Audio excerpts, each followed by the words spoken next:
Halo Sobat Channel Edukasi, ketemu lagi dengan saya, Sobat Edukasi, salam kompetensi. Saya Agus Julianto, mahasiswa Doktoral Manajemen dan Bisnis Sekolah Bisnis IPB University. Dengan kali ini saya akan menyajikan sesi ini tentang pengayaan suatu modeling investasi, yaitu survivorship bias dalam sebuah investasi. Tentunya pengayaan suatu investasi ini dibantu atau dibimbing oleh dosen hebat saya yaitu Prof. Roy Sembel. Dan untuk sebagai pengantarnya, saya menyajikan shortcut video untuk memperkaya beberapa asumsi fenomena tentang survivorship bias. Tahun 40-an, pesawat tempur kembali dari medan perang. Lubang peluru tersebar di sayap dan ekor. Para sosiolog yang menambah lapisan baja di bagian itu, tapi ahli matematika Abraham Watt justru berkata sebaliknya, perkuat bagian yang tak berlubang. Kenapa? Karena pesawat yang tertembak di sana tak pernah kembali. Inilah contoh paling legendaris dari survivorship bias. Kita hanya melihat yang berhasil dan melupakan yang gagal. Kita belajar dari kisah sukses startup, bukan yang bangkrut. Padahal kegagalan sering menyimpan pelajaran paling jujur. Debli menulis, jika kamu hanya melihat yang selamat, kamu hanya belajar dari setengah cerita, dan setengah cerita bisa menyesatkan. Nah, sangat menarik kan apa yang tadi saya tampilkan dalam video. Nah, demikianlah relevansi dalam pemikiran keseharian kita dalam melakukan kesalahan logika sehingga salah mengambil suatu keputusan. Seperti misal kata kita bersalah logika dalam melakukan pemikiran, tidak usah kuliah, banyak kok orang berhasil gak perlu pendidikan tinggi. Pada realitanya orang yang berpendidikan tinggi atau tidak sekolah secara kesempatan sangat sedikit. Banyak kok seorang entrepreneur, misalnya pengusaha yang sukses kok mereka kuliahnya tidak lanjut, padahal itu hal yang sangat kesalahan besar untuk kita lakukan, untuk kita tiru atau kita kecenderungan kita itu hanya herding. Karena apa? Banyak logika-logika kita ini tidak menelaah sesuatu yang tersembunyi di belakang. Misal kata tadi beberapa pengusaha sukses karena kuliah tidak lanjut, mereka tidak tahu koneksinya mereka seperti apa, latar belakang sosial ekonominya seperti apa. Demikianlah untuk kasus-kasus yang lainnya. Nah, untuk contoh-contoh yang relevansi seperti Bill Gates, Mark Zuckerberg, Steve Jobs yang mereka tidak lanjut untuk kuliah tetapi kalau mereka berhasil, nah itu salah kaprah pemikiran kita yang cenderung melihat apa yang sukses pada mereka. Untuk kasus-kasus lainnya seperti tragedi Titanic ya, film tahun 90 yang hits, di mana kapal itu menabrak es yang pada permukaan. Dalam hal ini, bagian terbesar yang tersembunyi di bawah permukaan tersebut, yaitu gunung es, tidak dapat ditelaah. Dalam hal ini apa? Survivorship bias itu hanya menelaah apa yang terlihat, tetapi tersembunyi itu tidak dapat atau tidak terliput. Begitu juga dengan kasus-kasus klasik lainnya, seperti kita menelaah dalam sebuah peperangan ya.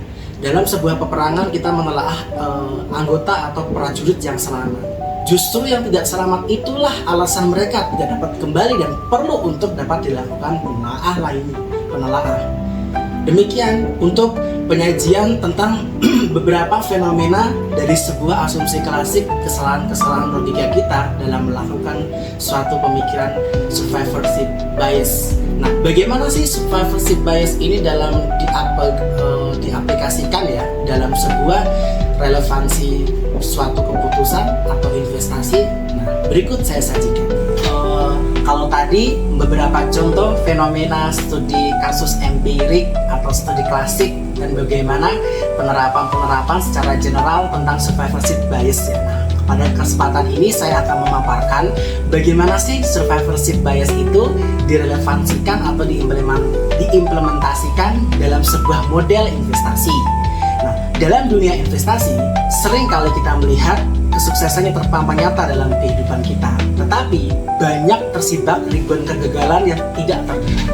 Maka dari hal itu, saya di sini akan memaparkan bagaimana suatu fenomena survivorship bias ini saya relevansikan dalam sebuah distorsi kognitif yang memengaruhi cara kita memandang suatu keberhasilan dan resiko investasi. Nah, selanjutnya bagaimana suatu ilustrasi dalam survivorship bias dalam sebuah investasi? Dalam sebuah investasi, di balik setiap kesuksesan, yang terlihat dalam survivorship bias adalah kisah sukses seorang investor dan manajemen. Tetapi yang tersembunyi adalah ribuan kegagalan yang tak terdengar dan terlupakan. Selanjutnya, apa sih pengertian daripada survivorship bias? Contoh nyata, dampak, serta faktornya. Seperti tadi yang saya jelaskan dalam sebuah generalisasi dan pengantar, bahwa survivorship bias adalah kesalahan logika atau logical fallacy, di mana hanya menghitung entitas yang bertahan dan mengabaikan kegagalan, sehingga menimbulkan hasil yang terlalu optimistis. Selanjutnya, contoh nyatanya dalam hal investasi, data reksadana yang hilang dibuang. Dia atau seorang manajer reksadana hanya melakukan atau menampilkan data yang berhasil saja, sehingga dampaknya adalah menciptakan ilusi performa yang baik dari kenyataan yang sebenarnya, sehingga dalam kondisi fundamental tersebut memberikan dampak yang sangat bias dalam seorang investor melakukan suatu investasi. Apa sih faktornya dalam hal ini? Karena apa? Hal yang terlihat sukses ditampakkan, kegagalan disembunyikan. Nah, beberapa data tidak ditampilkan secara lengkap sehingga hasil terlihat sangat bagus, secara performanya bagus, performanya bagus, dan sehingga apa? Dampaknya menimbulkan suatu sikap yang disebut dengan overconfidence bias terhadap return atas investasi. Dalam kondisi fenomena tersebutlah yang disebut dengan survivorship bias dalam investasi. Untuk selanjutnya, bagaimana sih evolusi survivorship bias dalam investasi? Dalam hal ini melalui beberapa 5 tahap sampai era big data seperti sekarang. Dalam akar statistik tahun 1943, Abraham Wald mengenalkan dalam sebuah empiris klasik yang tadi tentang militarisasi yang saya contohkan di video awal. Yang kedua lagi, bagaimana investasi awal oleh Brown dan Gottesman dan Ibbotson tentang formalisasi di studi investasi. Selanjutnya pada teori portofolio oleh Malkiel, di mana bias ini menggelembungkan return atas data historis suatu reksadana.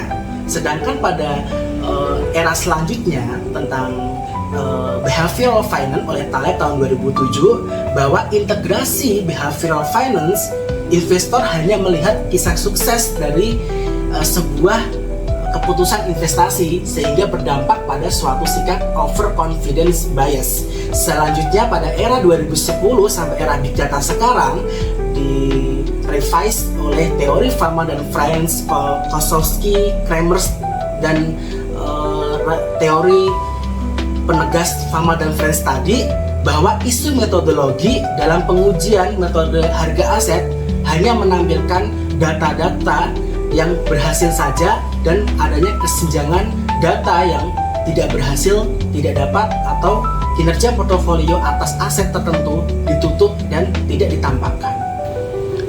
Nah, untuk tadi saya sudah menjelaskan ya pengantarnya, definisi, dan beberapa contohnya ya. Nah, kali ini saya akan mencoba merecord presentasi saya tentang bagaimana sih jenis-jenis dari survivorship bias ini, bagaimana pro kontranya, bagaimana strategi mitigasinya, bagaimana beberapa telaah riset saya. Nah, yuk kita lihat presentasi saya. Beberapa jenis dari survivorship bias dalam investasi ada 6. Pada intinya, yang pertama single period bias, di mana berkaitan dengan investasi return lebih tinggi dalam periode jangka pendek, sedangkan berbalik pada multi period adalah multi period bias itu dalam periode jangka panjang, di mana makin banyak dana yang hilang, distorsi makin besar. Sedangkan yang ketiga lagi itu adalah attrition bias ya. Dana buruk ditutup atau digabung, sedangkan performa survivor tampak lebih baik. Sedangkan pada conditioning bias ada unsur mengkondisikan khusus, di mana dampaknya yang keliru dianggap penyebab kinerja bagus. Sedangkan backtesting bias ada uji model di belakang atau yang tidak diketahui oleh para survivor atau investasi yang ada, di mana data survivor ini memberikan dampak hasil yang optimis karena beberapa parsial data dihilangkan yang gagal dari reksadana atau instrumen investasi yang dilakukan atau yang diambil oleh investor. Nah, untuk yang keenam ini berkaitan dengan benchmark bias, di mana indeks ini hanya berisi perusahaan-perusahaan yang bertahan sehingga benchmark perusahaan yang bertahan itu tampak lebih kuat. Pada intinya keenam ini adalah conditional semu dampak dari jenis atau survivorship bias dalam investasi. Selanjutnya, beberapa dampak pada model investasi ada overestimasi kinerja, di mana rata-rata pengembalian suatu investasi atau return tampak lebih tinggi karena dana gagal tidak dihitung. Yang kedua lagi ada underestimasi resiko. Jelas, dengan adanya survivorship bias, volatilitas dan drawdown tampak lebih rendah dari realita. Kesalahan dan pemilihan untuk yang ketiga, karena hanya melihat yang bertahan. Selanjutnya ada distorsi model. Adanya model yang terbentuk tampak lebih kuat dengan adanya data-data survivor, sedangkan data gagal dihilangkan. Selanjutnya adalah dampak survivorship bias pada sebuah teori. Survivorship bias juga mendisintegrasikan atau memberikan dampak atau impact kepada disintegrasi pada teori. Yang pertama, karena sumbernya adalah informasi ini tidak lengkap. Data hanya mencerminkan entitas yang bertahan, mengabaikan kegagalan yang tersembunyi, sehingga kita ketahui bahwa teori agensi harus ada harmonisasi antara pemangku dan pengelola. Sedangkan adanya dampak survivorship bias ini, manajer cenderung menyembunyikan malah kegagalan untuk memperkuat untuk mempercantik atau memperbaiki performa kepentingan dengan investor saja. Sedangkan pada teori signaling, pasar ini tampak kelihatan kredibel dari kenyataannya akibat dana yang bias. Seharusnya kalau dalam teori signaling, kalau itu sinyalnya itu bagus, dikatakan bagus terhadap informasi pasar secara menyeluruh, sedangkan informasi kalau itu jelek harus dapat dikatakan bad news. Dengan adanya survivorship bias ini, teori signaling ini dibiaskan sehingga pasar terlambat lebih kredibel. Sedangkan adverse selection menimbulkan bias terhadap preferensi atau seleksi investor hanya melihat populasi yang bertahan atau bias selection. Sehingga resiko utama ini, keputusan investasi berdasarkan data yang tidak utuh dan optimis berlebihan dapat mengakibatkan kerugian yang sangat signifikan. Untuk selanjutnya, saya mengutip beberapa kutipan monograf dari sumber buku Bakhtiar tahun 2025 tentang bias psikologi memicu kesalahan investasi. Dalam survivorship bias ini tidak lain ada kecenderungan seorang investor mengingat dan mempercayai kisah sukses seperti manajer investasi yang terus bertahan, sementara melupakan atau mengabaikan kegagalan manajer lainnya. Selanjutnya, beberapa formulasi dan simulasi perhitungan survivorship bias, di mana ada 3 poin. Yang pertama adalah menghitung data yang bertahan saja. Yang kedua adalah menghitung semua pendanaan atau reksadana, bisa kata dalam investasi ya. Yang ketiga lagi adalah perhitungan bias. Nah, kita lihat ada 5 saham untuk simulasinya, 5 reksadana misalnya. Ada A, B, C, D, E. Nah, yang dihitung yang bertahan atau survivors adalah ABD. Rata-ratanya dari ABD itu 10%. Jika dihitung kesemuanya, keseharusan ABCDE ada 3%. Maka biasnya adalah selisih 10% dikurangi 3%, 7%. Jadi dalam hal ini seharusnya rata-rata itulah yang menjadikan data aktual karena semuanya alfan itu dihitung. Tetapi demi memberikan kredibel semu dan sesuatu performa yang semu atau optimisme atau overconfident terhadap performa biar menarik datanya itu secara parsial, maka dilakukan suatu bias terhadap pengukuran reksadana atau instrumen investasi oleh manajer investasi. Itu sebagai simulasi ya, sobat semuanya ya. Nah, bukti empiris studi. Kalau tadi contoh umum, pengayaan, pengertian, beberapa teori saat ini adalah saya menjelaskan bagaimana bukti empiris studi terkemuka. Ada 3. Yang pertama, Brown et al. Tahun 92 menunjukkan hubungan artifisial antara volatilitas dan return ketika data dana gagal dikeluarkan. Sedangkan Carhart merefleksikan tahun 97 sebagian persistensi kinerja yang tampak disebabkan oleh efek survivorship bias. Yang ketiga, Carpenter et al. Tahun 99 juga mengkaji bagaimana dana yang keluar pasar memengaruhi estimasi persistensi kinerja. Contoh kehidupan sehari-hari. Kalau tadi saya membahas bagaimana generalisasi pendapat kita pada studi empiris klasik. Nah, kita membahas bagaimana kehidupan sehari-hari kita. Sering kita melihat kisah suksesnya seseorang.